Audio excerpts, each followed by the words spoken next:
Bonjour à toutes et à tous, j'espère que vous vous portez bien et que la fin d'année qui arrive vous apportera plein de beaux moments. Et aujourd'hui, je vous propose d'en passer un de bons moments, parce que le film Samhain sort au cinéma demain et que dans cette vidéo, je vais tout faire pour vous donner envie de le voir. Alors déjà parce que c'est une vidéo réalisée en partenariat avec le distributeur du film, mais aussi et surtout parce que c'est un film que j'aime et que j'ai envie de défendre depuis que je l'ai découvert à la Cinémathèque française l'année dernière, lors de la reprise de la programmation du festival de Gérardmer. Comme c'est un film qui sort en salle à l'heure où on parle, ce format de vidéo sera un peu hybride, semblable à ce que j'avais pu faire il y a quelques temps pour What Keeps You Alive. Le but, ça va être de donner des infos, de lancer des réflexions et de proposer des pistes d'analyse sur le film, mais sans trop spoiler pour que vous puissiez aller le voir en salle sereinement. Samhain, oui ça s'écrit Samhain, mais la prononciation d'origine c'est Samhain, est un film réalisé par Kate Dolan, une jeune réalisatrice et scénariste irlandaise dont c'est le premier long métrage. Il raconte l'histoire de Charlotte, une lycéenne dont la mère semble souffrir d'une profonde dépression, ou en tout cas d'un trouble qui altère beaucoup son comportement. Charlotte essaye de faire face à la situation, entre le harcèlement scolaire dont elle est victime entre les cours, et sa grand-mère qui fait la loi à la maison, tout ça pendant que la petite ville se prépare à la célébration de Samhain, autrement dit Halloween. Samhain est effectivement un terme gaélique désignant à l'origine le passage de l'automne à l'hiver, le passage au mois de novembre, notamment en irlandais le mot Samhain veut dire novembre, et la célébration qui va avec. Tout comme pour notre Halloween moderne, la tradition veut que, à Samhain, la frontière soit particulièrement fine ou poreuse entre le monde des vivants et l'au-delà, ou en tout cas un autre monde que celui des vivants, qui appartiendrait aux esprits ou à des divinités. Maintenant, cette célébration s'est assez largement superposée à Halloween, même si au départ elles ne sont pas équivalentes. Bref, ce qui va compter pour nous ici, c'est de retenir 3 idées rattachées à Samhain Halloween. Le concept de fête païenne, le passage d'un état à un autre ou d'un monde à un autre, et le concept de masque ou de déguisement. Dans beaucoup de films d'horreur, notamment fantastiques, on va retrouver un schéma assez classique de personnages qui ont d'abord une pensée rationnelle, qui va être mise à mal par les événements mystérieux qui vont se produire, jusqu'à ce que les protagonistes soient obligés de remettre en question leur vision du monde et d'accepter l'existence des fantômes, de la magie, ou des monstres, enfin tout ça quoi. Samhain observe ce chemin-là d'une part, mais réussit aussi à suivre le chemin inverse d'autre part, et à jouer très habilement sur la double lecture. C'est ce qui fait selon moi toute la particularité de ce film. Toujours sans vous dévoiler la fin, je vais essayer d'expliquer un petit peu mon raisonnement. Tout d'abord, on va se pencher un peu sur les modes de pensée à travers lesquels les personnages réfléchissent, parce qu'ils définissent beaucoup la part du fantastique dans le récit. Ensuite, on va essayer d'identifier d'où vient la réelle menace, et enfin, voir comment cette menace est mise hors d'état de nuire, ou pas. Vous verrez bien. Une chose que je n'ai pas abordée dans le résumé et qui est pourtant au cœur du film, c'est le mythe des changelings. Alors avant de débuter la réflexion, je vais vous raconter un petit peu ça. Dans le folklore européen, un changeling, c'est un leurre laissé par les fées ou d'autres créatures imaginaires pour remplacer le membre de la famille qu'elles vous ont volé. C'est-à-dire que, du jour au lendemain, une personne de votre famille qui vous semblait un peu bizarre ou pas dans son état normal, c'est peut-être qu'il avait été enlevé par des créatures et remplacé par quelque chose d'autre, qui prenait l'apparence de votre proche disparu afin que vous ne vous doutiez pas de sa disparition. C'est quelque chose qui était particulièrement redouté pour les bébés, mais pas seulement. Et alors, qu'est-ce qu'on faisait quand on avait l'impression que notre proche avait été remplacé par un changeling? Selon les époques et les pays, il y a eu différentes traditions, mais revient souvent l'idée qu'il fallait faire en sorte que l'imposteur se trahisse et avoue qu'il n'était pas la vraie personne, et se casse. Et ça, ça passait par tabasser la personne, ou donc parfois le très jeune enfant, comme on a dit, ou même essayer de le noyer ou d'y mettre le feu. Je vous raconte pas le nombre de familles qui ont massacré des proches et des enfants sous prétexte qu'ils étaient un peu différents et que ça les arrangeait de se dire qu'il ne s'agissait pas de la bonne personne. Un cas célèbre est celui de Bridget Cleary, qui fut torturée puis brûlée vive par son mari sous les yeux du reste de sa famille en 1895. Le mari en question, se défendant d'avoir commis un classique féminicide, prétendit avoir voulu chasser la fée qui avait pris l'apparence de sa femme. Pourtant, vous imaginez bien comme la pauvre Bridget, qui en plus sortait d'une maladie qui avait failli la tuer, elle a tout fait pour bien dire que si, elle était vraiment elle et qu'elle n'était pas une fée. Mais ça n'a pas suffi et son mari fut condamné non pas pour meurtre, mais pour homicide involontaire. Justement parce qu'il aura dit avoir voulu chasser un changeling et que pas de chance en fait, il a tué sa femme. Oups. Bon, l'idée à retenir ici, c'est qu'à la fois ces croyances sont restées très ancrées en Irlande jusqu'à relativement récemment, et que par ailleurs, elles ont aussi été le prétexte à stigmatiser, brutaliser ou tuer des gens qui ne répondaient pas exactement aux attentes de leurs proches. Raconter une histoire qui parle du poids que ces croyances ont encore aujourd'hui en Irlande, c'était important pour Kate Dolan, donc la réalisatrice du film, dont je vous propose ici un petit extrait d'interview tourné par Sile Artichaut, dont l'excellente chaîne YouTube parle de légendes et de phénomènes inexpliqués en tout genre. Il m'autorise très gentiment à utiliser ces images, alors merci à lui. I always had a great interest in folklore, Irish folklore, growing up there. I think it's just part of our identity and who we are, and particularly kind of paganism in Ireland. Like it's we still celebrate some of the pagan holidays in Ireland, so I think it's still very much rooted in our culture and our personalities and how we kind of approach things. So I think I always wanted to make a feature film that was going to discuss Irish folklore and look at some of the stories that I'd read and researched and witchcraft and paganism.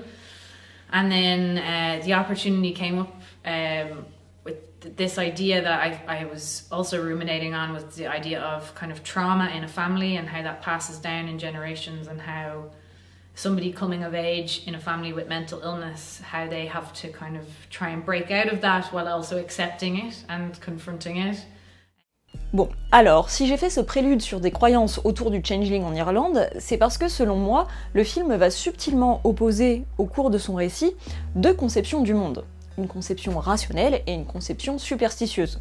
Comme je vous le disais plus tôt, il ne va pas être question simplement, comme dans beaucoup de films, d'aller du rationnel vers le surnaturel, mais bien d'interroger la légitimité de l'un et de l'autre au fur et à mesure. Le film s'ouvre sur l'image d'un landau abandonné au milieu d'une rue en pleine nuit, et dans ce landau, il y a un bébé. Un plan large, très sombre, un léger travelling avant et un lampadaire dont la lumière semble sortir de nulle part dans la pénombre. Déjà, tout est fait pour conférer à des éléments normaux une aura paranormale. Dès ces premières images, on s'empresse de vérifier que tout ce qu'on voit à l'image n'a rien de surnaturel, et pourtant, notre cerveau voit bien que tout crie à l'étrangeté, dès ces premières secondes. Si c'est une impression qu'on retrouve souvent dans le cinéma de genre, elle est particulièrement efficace en ouverture d'un film qui va constamment voir s'affronter la raison et la croyance. Je vous disais dans le résumé que Angela, la mère de Charlotte, souffre à minima de dépression. Ce qui est intéressant, c'est que c'est évident pour le spectateur, parce qu'elle nous est présentée comme une femme qui dort beaucoup, qui n'est que l'ombre d'elle-même, qui n'arrive pas à faire face à ses responsabilités, ou à sortir de chez elle, etc. Mais pour autant, le mal dont elle souffre n'est jamais nommé.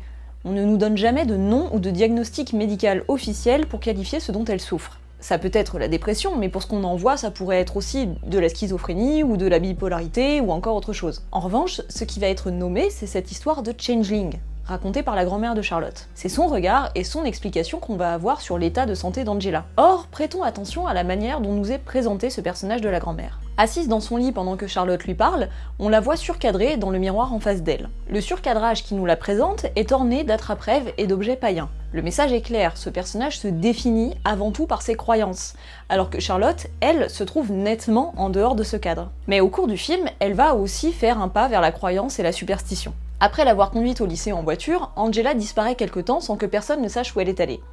Je vous rassure, tout ça c'est du spoil très léger, ça arrive au tout début du film. Bref. Et bien pendant cette absence inexpliquée de sa mère, on voit Charlotte assise dans l'herbe, sous un ciel aux couleurs assez irréelles. Ce plan très large qui donne la part belle à ces étonnants nuages suggère l'état d'esprit mystique dans lequel peut se trouver Charlotte. Et en effet, en se rapprochant d'elle, on constate qu'elle semble prier une force invisible de lui rendre sa mère, en caressant l'herbe, comme si elle s'adressait directement à la nature. En cet instant de détresse, comme n'importe qui, Charlotte oublie toute rationalité pour adopter un réflexe de pensée primitive et essayer d'influer sur le réel par la superstition. On fait presque tous ça, qu'on soit religieux ou non. Quand on n'a pas de prise sur les éléments mais qu'on est désespéré, on a le réflexe de chercher des indices, des coïncidences qui pourraient trahir des forces mystérieuses qui nous dépassent mais qui pourraient entendre nos prières. Ou alors, on se prend à imaginer que nos pensées peuvent peut-être avoir un pouvoir magique, si on y croit assez fort et qu'on renie suffisamment la rationalité et le pragmatisme. D'ailleurs, plusieurs plans du film renvoient subtilement au primitif là où on ne l'attend pas. Lors de ce fameux trajet en voiture sur le chemin du lycée, il y a ce grand cheval noir planté au milieu de la route et qui désarçonne complètement Angela.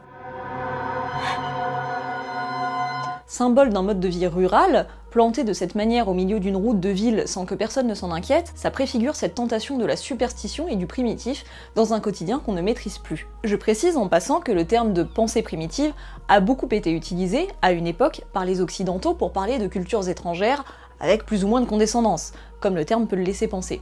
La manière dont j'essaye de l'utiliser ici, c'est dans l'idée que chaque être humain est susceptible, je pense, d'avoir ce réflexe primaire de la superstition ou du mysticisme, dès lors qu'il doit faire face à quelque chose qui sort du cadre de son savoir et de son éducation. Un autre plan qui suggère que, dans sa détresse, Charlotte se laisse rattraper par une pensée donc primitive, c'est ce plan sur un vol d'oiseaux dont on suit le balai, dans des couleurs toujours aussi étonnantes.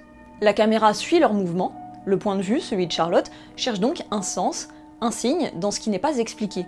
Et dans ce même cadre, finit par apparaître, dans un coin, une affichette signalant une disparition. On raccroche donc subtilement la disparition au mystérieux et, par extension, peut-être au surnaturel. La musique étrange et envoûtante aide également à faire ce lien. Cette musique, on la retrouve justement lors d'un flashback où Charlotte croit se revoir enfant, heureuse avec sa mère, en train de creuser des citrouilles d'Halloween.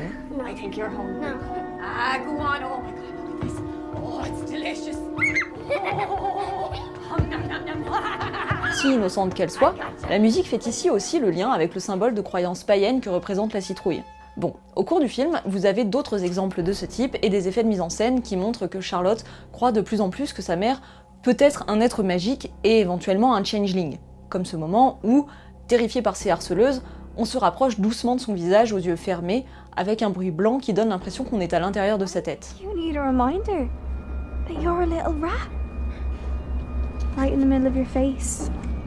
To make sure you'll see it. Every fucking day. Et bim, au son, on comprend que sa mère est arrivée pour lui porter secours. On est dans la représentation de la prière et de l'invocation. Alors que sa mère a bien pu se pointer là par hasard, la mise en scène nous fait comprendre que Charlotte est susceptible d'y voir une force magique. Peut-être qu'elle a raison d'ailleurs. Bref, en tout cas, les autres plans de ce type, je vous laisserai les découvrir par vous-même. Mais quels sont les éléments concrets qui permettraient d'affirmer que oui, sa mère est effectivement un changeling? Déjà, il y a son apparence. Je ne vais pas trop vous en montrer pour vous laisser le plaisir de découvrir ça, mais par moments, Angela prend vraiment l'apparence d'une créature terrifiante. À un autre moment, Charlotte est également témoin d'une scène troublante, mais comme pour beaucoup d'autres de ces scènes dérangeantes, le regard de Charlotte passe par un miroir ou par des entrebâillements de portes, dans l'obscurité. Autant de choses qui trahissent la subjectivité de son regard. Ce n'est pas le cas dans tout le film, vous verrez, donc je ne veux pas dire par là que Charlotte se trompe absolument, simplement qu'il faut peut-être comprendre qu'il y a une part d'interprétation dans ce qu'on voit à travers son point de vue. Cette idée est renforcée par le fait que le film contient relativement peu de dialogue. Charlotte est assez mutique et intériorise énormément, il y a très peu de communication entre elle et les autres. Ce qui n'est pas explicité par le dialogue et le partage est donc d'autant plus sujet à interprétation, et ce qu'on voit est donc d'autant plus soumis à sa subjectivité. La subjectivité d'une jeune fille vulnérable qui cherche des explications magiques aux problèmes qu'elle ne peut pas régler. Et si on suit cette logique, induite par les croyances du personnage de la grand-mère, c'est bien Angela, ou en tout cas le changeling, la présence maléfique qui pourrit la vie de cette petite famille. Pourtant, plusieurs scènes viennent tempérer cette idée. Toujours sans trop vous en dire, quand vous verrez le film, prêtez attention au comportement de la grand-mère et à la manière dont elle semble mettre des bâtons dans les roues au bonheur de sa fille dépressive. Notez particulièrement son aversion pour les médicaments, qui sont la réponse rationnelle et scientifique au talisman païen qu'elle fabrique pour protéger les gens. Régulièrement, en même temps que le film cristallise notre peur autour d'Angela, il fait également sentir que c'est l'obscurantisme de la grand-mère qui la maintient dans sa maladie. Et si la présence maléfique qui pourrissait la vie du foyer, ce n'était pas Angela, et encore moins un changeling, mais les superstitions elles-mêmes qui éloignent de la rationalité et de la médecine. Subtilement, le film laisse entendre à quel point des croyances potentiellement dangereuses sont présentes dans cette Irlande. Le père de Suzanne, l'ami de Charlotte, lui interdit d'approcher cette dernière, sans raison particulière. Delaney. Yeah. Why?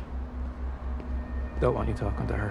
On devine plus tard que c'est probablement parce qu'il pense, comme sa grand-mère à l'époque où Charlotte était bébé, qu'elle est elle-même un changeling. On le devine notamment parce que Suzanne raconte à Charlotte que sa mère est morte noyée quand elle avait 2 ans, dans des conditions mystérieuses. Sachant que la noyade faisait partie des techniques pratiquées pour démasquer un changeling, on peut supposer que, à l'instar de Bridget Cleary dont je vous parlais dans l'introduction, la mère de Suzanne est morte aux mains de son mari, qui croyait voir en elle un changeling et qui en voit peut-être un aujourd'hui en Charlotte. C'est à peine effleuré dans le film, donc n'hésitez pas à bien y prêter attention, parce que c'est intéressant de montrer comment ces adolescentes n'ont pas conscience de ce qui se trame dans la tête des adultes superstitieux qui les élèvent et les influencent. D'ailleurs, quand la grand-mère de Charlotte se retrouve face à Suzanne, elle montre qu'elle se rappelle qui était sa mère et veut chasser Suzanne. Do I know you? Yeah, Granny, this is Suzanne. Suzanne O'Connell. We are having a family dinner tonight, and I think it'd be best if you went home. Donc on comprend en filigrane qu'elle aussi était persuadée que la mère de Suzanne était un changeling, et qu'une oppression et un rejet des enfants se fait à travers les croyances que les adultes ont entre eux. Pour la dernière partie, je vais rester évasive pour vous laisser le plaisir de découvrir tout ça, mais vous saurez forcément très vite qu'il sera question de feu, parce que c'est le cas dès la première scène du film, et qu'il en est question tout au long de l'histoire. Un feu qui est purificateur spirituel dans la tête des superstitieux, mais qui est destructeur matériel dans celle des rationnels. Pour vous donner des pistes sur cette troisième partie de réflexion, ayez conscience, en regardant le film, de la manière dont les miroirs deviennent encore plus présents sur le dernier tiers du film, et aussi de la manière dont la mise en scène joue avec les entrebâillements de portes ou la transparence des vitres. En parallèle avec une formidable séquence qui se passe dans la rue le soir d'Halloween, tous ces éléments évoquent le double, l'identité cachée, le masque. Et justement, encore une fois, est-ce qu'on a le réflexe d'identifier la bonne menace? Est-ce que celle qui fait le plus peur est réellement la plus dangereuse? Et à partir de là, vous pourrez vous demander quel type de fin le film propose. Alors, toujours sans spoiler, je vais évoquer un petit peu plus la fin, toujours en restant vague, mais si jamais vous ne voulez vraiment rien savoir, n'écoutez pas cette partie-là et passez 1 ou 2 minutes. Donc, on pourrait croire que le film nous propose un happy ending. On passe par cette fameuse acceptation du surnaturel, par une défaite de la menace monstrueuse, et par un renouveau de Charlotte qui semble emboîter le pas à sa grand-mère. Mais on peut aussi partir du principe que ce qu'on a vu, c'est le refus de la médecine au profit de la superstition pour soigner une dépression, une défaite hasardeuse de la menace qui n'était pas celle qu'on pensait, et une Charlotte qui se retrouve confortée dans sa superstition, dans sa pensée primitive, et avec une Angela qui va rester malheureusement prisonnière de ça. En tout cas, c'est vraiment ce que dit le tout dernier plan du film, selon moi. Et ça reste mon interprétation. Et je trouve qu'en réalité, le film réussit la prouesse de respecter le principe même du changeling dans sa propre structure, à substituer l'identité de la menace pour nous faire croire dur comme fer que l'horreur se trouve à un endroit, mais qui est en fait le mauvais endroit. Le film parle selon moi de la tentation de la superstition, mais surtout du danger qu'elle représente et de sa terrible influence. Alors voilà, il reste plein de choses à dire sur le film, et peut-être qu'on aura l'occasion d'en discuter plus longuement un de ces quatre, mais je vous ai donné les grands axes qui font que je trouve que ce film est très malin, et très bien construit, très bien mis en scène, en plus d'être flippant et d'avoir un casting absolument excellent. Mom, where did you go? I can't tell you. Not yet. There's things I need to tell you, Shar. It's not your mother up there. If we don't do something, we'll never get her back. And then they'll try to take you. Dance with me, Shar. Mom, stop! Shar.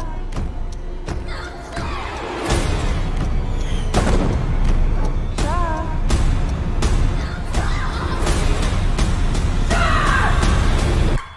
How is your mom?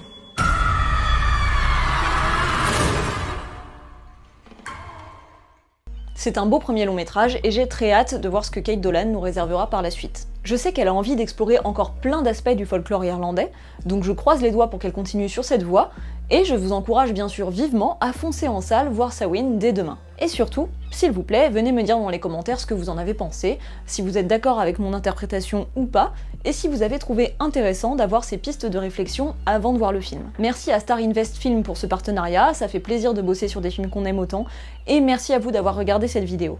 Si ça vous a plu, faut s'abonner, mettre un like, laisser un commentaire, me suivre sur les réseaux, blablabla, vous connaissez la chanson. Encore merci et à très vite.